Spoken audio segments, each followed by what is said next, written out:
Why would these memories come to mind now? The longer we live, the tighter we cling to what we have. God, she recovered very quickly. Oh, how I would love to hear your voice one last time.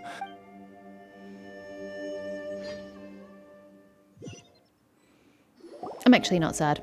There are a lot of times in Genshin where these quests have made me sad. But this isn't one of them. Jialiang! Okay, well his demise wasn't as quick as I imagined it would be. He's survived long enough to get back to the pharmacy. Dad! Are you awake? Jiangli, are you? Didn't I... Huh? What are these? You have to relive the rest of your life with talismans attached to you. How does it feel to come back to life? That's hilarious. Do you feel strange or different in any way? If so, could you describe it to me in detail? Dr. Baishu, I thought that I was going to... How does he, like, bathe himself with the paper talismans? Die? You did indeed. As things stand now, you're more akin to a zombie than a human. Did he just Chi-Chi this guy? I'm a zombie? That's right. Before we set off, I asked Chi-Chi to prepare an elixir of immortality. With its help, you have been suspended in the space between life and death. Of course, this is but a crude imitation of an Adeptus art. I don't expect it to extend your life indefinitely. Whether it will keep you alive for a few days, a few months, or a few years, I am as interested as you to find out. But, however long you have left, I believe it should be more than sufficient time for you to say your final goodbyes before departing the world in peace. I hope that Director Hu finds this arrangement to be a satisfactory one. An elixir of immortality? How'd you cook that up? Ugh. Leave it to you to work on something like that behind my back. It's a work in progress that hardly lives up to its name, and it would have had no effect were it not for Jialiang's iron will. In the end, I am merely a doctor. I understand very little of the great principles governing life and death and the perpetual cycle of yin and yang. All I know is that if I'm presented with a life that deserves to be saved, I will do everything in my power to save them. And even this would have counted for nothing without Director Hu's assistance. After all, did you not tell Jia Liang to show us the way before we set off for Qingce village? Oops. And I'm busted. Without Director Hu nudging things in the right direction, we may not have found Jiangli in time. I knew someone was listening on in that conversation, so it was Hu Tao. Yeah, there was a lot of eavesdroppers going on that day. No wonder he didn't mention the elixir back then. I thought he was being frank and transparent with me for once, but apparently not. Director Hu told me to keep her suggestion a secret, but it seems nothing escapes Dr. Baiju's attention. Never underestimate a serpent's sense of smell. Do you have a good sense of smell? I've not had to think about that before. All I wanted was to help Jialiang find his missing wife as soon as possible, so that he could be on his way to the afterlife without any unfulfilled wishes making the journey more difficult than it needs to be. Leave it to Boo Boo Pharmacy to snatch the perfect opportunity right out of my hands at the last hurdle. Never mind. I'll just have to put it down in the books as a deferred consideration. One Chi-Chi was enough of a conundrum. The last thing I need's another one. If I'd known this was coming, I'd have whisked him off to the Wangsheng funeral parlor the moment I found him. Is Chi-Chi about to have a philosophical crisis? You stay away from my dad! An existential crisis? When I grow up, I'm gonna become an even better doctor than Mom and Baiju, and cure Dad for good! Your dad's gonna be dead by then, honey. What part of a few hours, a few days, a few weeks, a few years do you not comprehend? It's probably gonna be on the shorter scale of things. Your dad's gonna cock it before you grow up. Oh, is that right? Well, you wouldn't be the first person who's tried to put Wangsheng Funeral Parlor out of business. If you're serious about it, you'll have your work cut out for you. Traveler, Paimon, I'll catch you all another time. But aren't you gonna run into Chi-Chi on the way out? Is she finally gone? Must be multiple ways to exit the building then. All's well that ends well.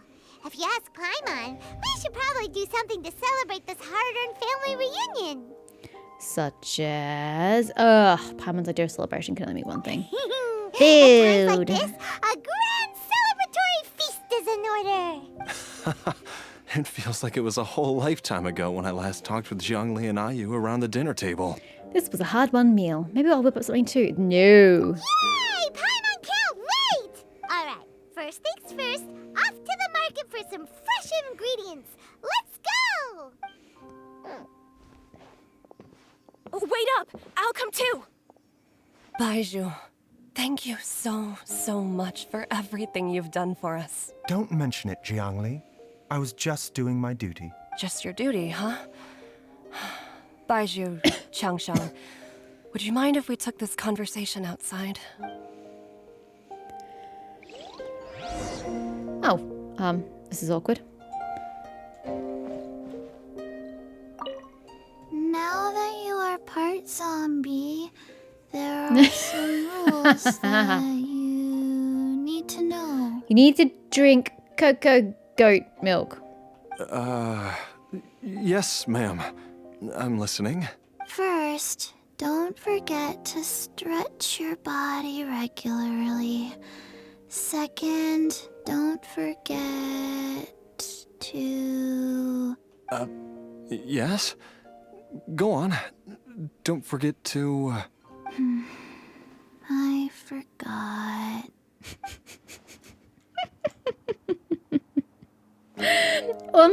I think have I asked this question before? When did Chi-Chi get her vision? Did she get it before or after she died? I just want to know if it's possible to get a vision after you die, because that'd be an interesting concept. In fact, do we ever learn more about Chi-Chi? Isn't she hold up. She's a 5-star character, right? Chi. How do I tell? She's gold. Yeah, she's a 5-star character. Breathe. 3, 4, and... Did we have a story quest for her? Was the cocoa goat milk a story? No, that wasn't a story quest for Chi-Chi. Wasn't that just a normal quest? I don't remember. Hold on, doesn't that tell me previous... No, it doesn't tell me previous quests? No, it doesn't tell me previous story quests. Yes, it does. It does somewhere. It does. It does. I know it does. Does all...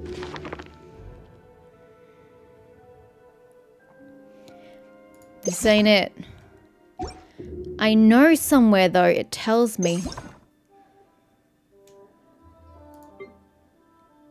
Yeah. Yeah, see there's no Chi-Chi.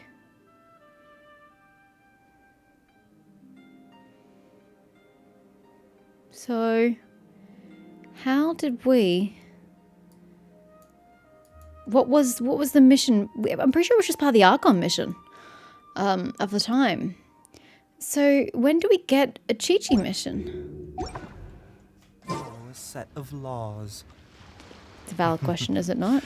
But if you never test the limits, how can anyone know where the boundaries of these laws are? I don't know why you're telling Zhongli that, dear, because she's the one who's pushing boundaries. Could I have just met you down there if we were going to go this slowly, dear?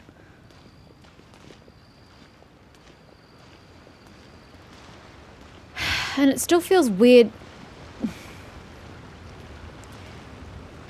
having a scene where the Traveler is not involved, when this is meant to be the Traveler's story. We're meant to be seeing Teyvat through her eyes, yet we're seeing scenes that she is no part of. It just feels like it... I don't know. It just doesn't... It feels immersion breaking in a way. I guess maybe that's the phrase I'm looking for. I've taken a look at your elixir of immortality. It's not altogether dissimilar from the poison I concocted in terms of the way it functions. I have to say, Jiangli, it was a stroke of genius to use poison to maintain life. I hope you're not too upset at me for copying your methods. No, not at all.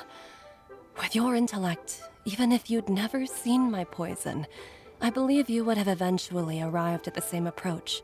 But I'm still impressed by how quickly you managed to gain such a thorough understanding of it. Jialiang's still only been in your care for a few days. Not just that, you even managed to improve upon the original formula. That cannot be explained by intellect alone. Baizhu, be honest with me. Did you try out some of the poison on yourself? Huh. Told you the truth would surface sooner or later. Life force isn't the only thing that Changshang's contract lets you transfer between bodies, is it? Nothing gets past you, Jiangli. I mean, that's what I said at the beginning, that he would take it into himself, and then the game went on a different tangent. You are correct. Besides life force, Changsheng's secret art also allows for the transfer of toxins and diseases. When I treated Jia Liang for the second time, I transferred some of the poison from his body into my own. Not only did this allow me to alleviate the burden on him, but it also gave me an opportunity to study its properties. There is no need to worry about any long-term consequences to my health, however. Now that the source has been destroyed, any remaining poison in me will have already dissipated. But you took such a huge risk. If we hadn't destroyed the god's remains back there, then even you might have... What am I saying? I'm in no position to criticize you for this. The reason I left our master and went into hiding all those years ago was that he was getting old. And I didn't want him using up any more of his own life force to treat my husband. Oh, that was a noble thing you did. But in the end, how were my methods any different? I risked one life to save another. And then you tried the poison on yourself, too. It looks like both of us have ended up going the same way as our master before us. Are all disciples of Chenyu Vale destined to turn out this way?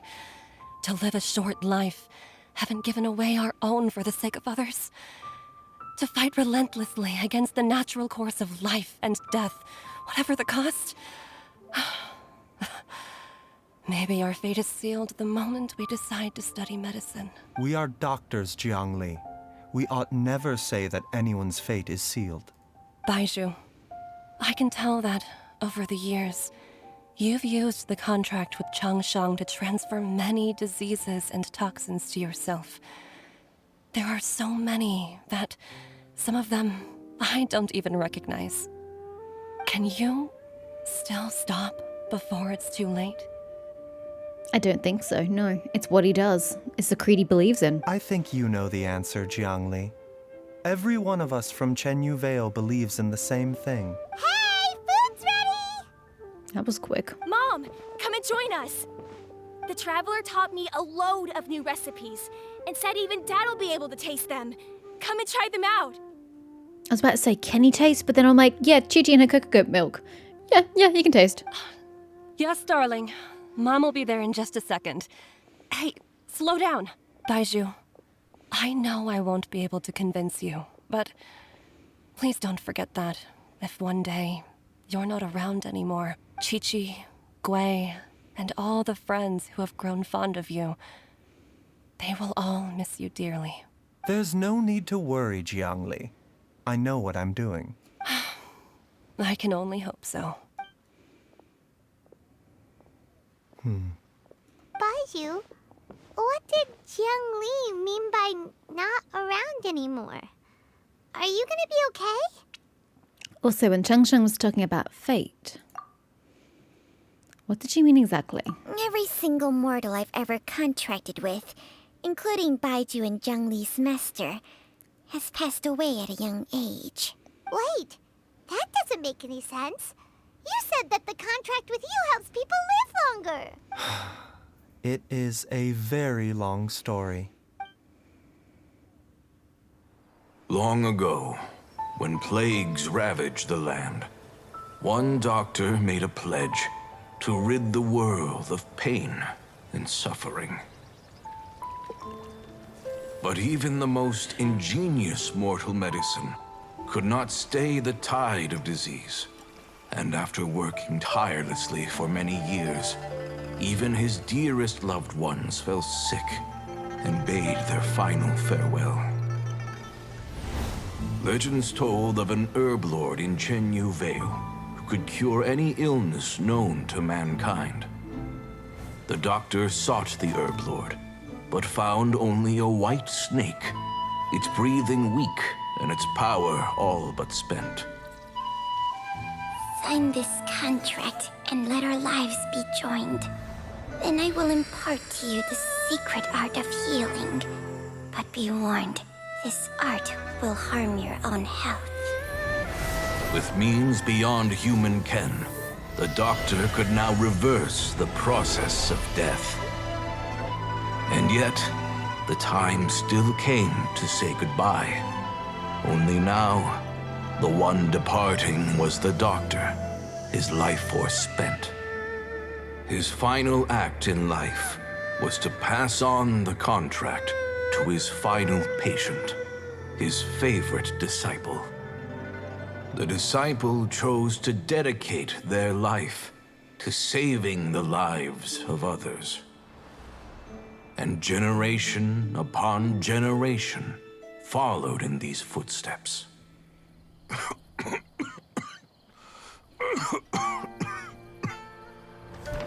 Since I inherited this contract, I've always respected the path taken by my predecessors, and followed it myself unquestioningly. That is, until I tried to use the art to save my own disciple's beloved. She begged me not to use up my own life force. I mean, She said pretty that old this age. art is a poisoned chalice, an evil and unnatural practice. She did not wish to sacrifice one life for the sake of another, when both were lives she treasured. Only then did it occur to me. Did I not suffer when my master passed away, just as patients' families do at their loved one's deathbed? Are not the lives cut short by this contract just as worthy of saving as any patient's? What is this contract to us? Medicine or poison? Alas, I no longer have enough time left to find the answer.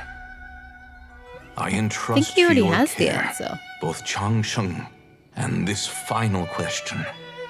May you find a remedy for this conundrum, which has ailed us so. Time and again, no matter how much I try to warn them or balance their chi, I can never save them. And you? What's your answer? If I abandoned the contract and left you without a host, what would happen? I suppose I'd spend my final moments taking a nice nap on Mount Yaojun. Then I'd be reunited with my old friends and your predecessors. Then it's decided. If there's a life in front of me that deserves to be saved, why shouldn't I do everything within my power to save it? Once again, it's the same answer. So be it. Close your eyes. Who knows how many more people will take on this contract? None. This contract will end with me. My contract has strict requirements on the host's natural temperament. All my hosts have been most pure of heart. See, I don't think this is something that needs fixing. I mean, yes, it's tragic and that they're cutting their own lives short, but it's what they want. It's the life that they're choosing. They're able to heal people, and that's what all they want. Even if it means cutting their own lives short, if they can help other people, they'll gladly accept that trade-off, and I can't argue against it. It's really quite noble. I mean, as I said before, it depends on the person. It could get slightly narcissistic. But from these guys, as you say, they are pure of heart. So I can't fault them for wanting to pursue this contract with Changxiang. It's very noble. And also, back on the measure of Changxiang's memories and how she doesn't remember everything from a while ago, I actually think in this instance it's a bit of a blessing, since she has to witness and, experience the death of her masters because of what she's bringing to the table, her healing art. I think it's a kindness to have her not necessarily remember everything that's happened before, because it would just weigh on her too much. But when one with an altruistic nature gains access to this art, they are more seduced than the average person by the miracle of overturning the laws of life and death. Though they know better than anyone else the fate that awaits them, when faced with the sorrows of humanity and the pain of losing their nearest and dearest, they cannot help but reach beyond human means. They are like moths that throw themselves into the flame, seeking a glimmer of hope in a dark world filled with pain and suffering. So, Baiju, does that mean... That it's going to have a short lifespan? Yes. I suppose that would make me a moth that yearns for the light, but doesn't want to be burned to a crisp. Good luck with that. It's a bit of an oxymoron. Changsheng's art can transfer pain and suffering between people, but it cannot reduce the total amount of pain in the world. It's just like we witnessed. Either Jia Liang feared for Jiang Li's life, or Jiang Li grieved over Jia Liang's sacrifice. I have nothing but the utmost respect for my predecessors, who sacrificed their lives for their principles. But I do not wish to join their ranks, nor do I wish to pass on this contract to anyone else in the future. Huh? But didn't you already transfer a ton of diseases onto yourself? What makes a poison poison? And what makes a disease a disease? When it comes down to it, are not both mechanisms that affect the operations of the human body? If disease is defined as deviation from normal functioning, then who knows? Perhaps the true elixir of immortality could in fact be a kind of poison. Many may view the notion of searching for immortality in poisons and illnesses as a flagrant violation of the natural order. But to me, it is no different from the way our ancestors tested the medicinal qualities of herbs by sampling each and every one. It's a very fair point. That is how medicines were used back in the day to figure out their efficacy. I don't want those who come after me to lose their lives to this contract. Nor do I wish for Changsheng to perish from losing her host. This leaves only one solution, doesn't it? I see. You have to become immortal yourself. Precisely. I will be Changsheng's final host, and the tradition of passing down the contract will end with me. Even the gods of old struggle to achieve true immortality. First you want to save others, then you want to save yourself. Now you even want to save me. You're getting greedy, Baiju.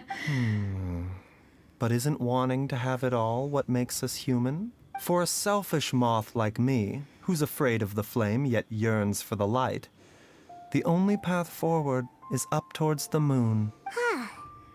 For once, Paimon just does not know what to say. Ooh, can that happen more often? Dr. Baiju, Traveler, what are you still chatting about? Life The and food's death, about kid. to get cold. Life and death's a little more important than the food, kid. We also have coconut milk for Changsheng and Paimon. I like how Paimon is in that. Okay, fine. Let's go grab some food. Paimon has a bunch of burning questions, but they can wait till after we've eaten. Oh, Paimon, leave some grub for me. Ew, I hate grubber slang. I do envy Paimon sometimes. She just went straight ahead. Feel is enough to satisfy her body and mind. She's a simple girl. True. And yet, although we call them simple pleasures, are such things as these not precisely why we mortals cling desperately to the life we have? We want the simple things in life. Agreed. The Heart of Healing complete. I liked that story. I mean, a little less as we focused more on Jiangling and Jia, whatever the fuck their names are. It got a bit murky there. I'm like, I don't really care about these characters. Oh, they're sacrificing each other, themselves for each other. Oh, okay, yeah, I have zero attachment to you guys, whatever. But Baiju's part in all of it, I did like the philosophical questions we asked in the end. The way he's trying to protect himself and Changxiang and, others who would come after him and still save others. I like his outlook and what he's trying to achieve, and I'm all for helping him find his elixir of life, elixir of immortality, to further his goals. Because, as he says, even though he's scared of the flame, and that's understandable, so it's not entirely altruistic, but for the most part, his cause is noble on both fronts, both for Changxiang and to save other people, and I can get behind that. So yeah, I do like the message that was presented in this story quest. I enjoyed the story quest very much. We got to see more Chi-Chi. If only we could have a story quest for Chi-Chi, though I can't imagine what it would be about. Yeah, maybe her history? I don't know. I'd be intrigued to find out more, but yeah, that was definitely one of the better story quests. I enjoyed that one.